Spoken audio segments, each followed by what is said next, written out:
Aa, ne oldu? Hastasın Allah ben. Allah. Senin işlemin mi kovdular? Ha? Yok olmadı. Arkadaşlarımın kısmı sebebi. Şimdi öğreneceksin. Sonra gör. Göreyim mi? İstemem sanıyorsun.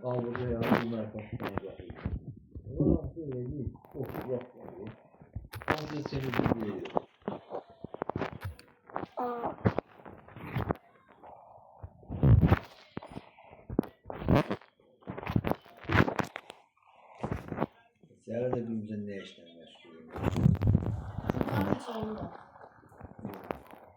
O eşek koyduğu dedem ha. Nasıl neydi? Buradan ne soğuğu? Bir canım koyuyorsun. Ne koydu böylece? Ben bu zor bu trafik aracılığı için geldim. Nesi yaşıyordu? Her şeyi yok. Beşe gidiyor. Nasıl ne sorun? Geri vereceğim size sağ olun. Evet sağ olun. Aracılığı Sivet yapıyorum. Sivet'in o sağlık yapıyorum. Olan sırık şeyler.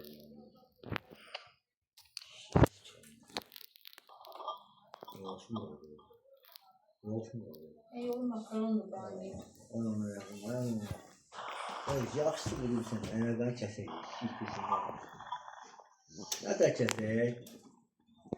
Ya, ay can. Sənin dişinə qurban. Dişin sağlığı da mı deyir?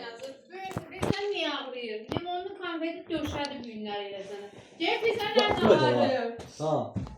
Kahve çıkaması kravatın üstündeyiz otaqda. Hə. Cem gece çıkaların yanında oturur, kravatta setkanın üstünde. Gördüm bir şey orada atıp şaşırşık yiyor. Bana bir şey böyle çok yemedim. Geliyorum ben. Koyarım koluna oluyor. Dişine oluyor. O da oturdu aşırdı değil mi gece bir. Ben de Nazlı atarım değil mi? Nazlı gece geçiyor. Çıkalan da atıyor, 5-6 yaşıyor. Telefona bak. Kanka cil. Şarkı yiyipsən də ona göre dişini al. Ölmedim diyor.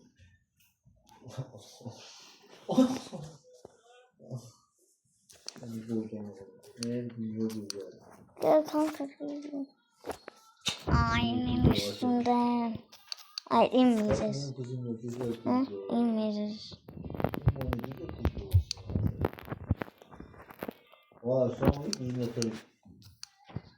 Yüzme okuyor sonra. Kanka inme. Tamam şimdi.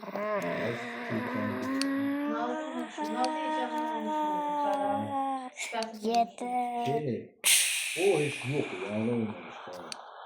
O işte o bunun kızı Mertem oluyor. 17 yaşında oluyor.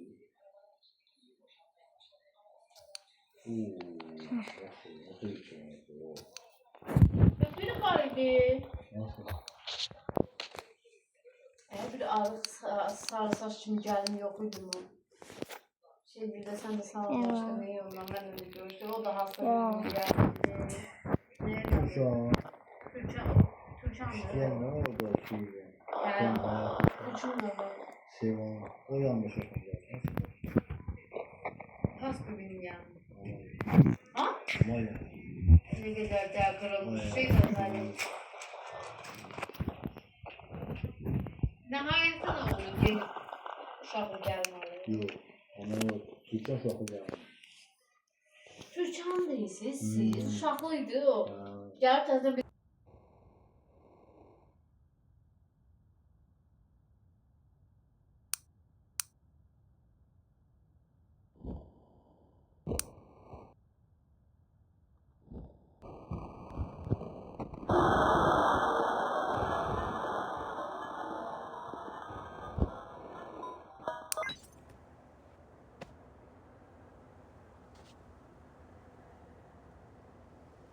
Video bitiyor. hadi Allah birinci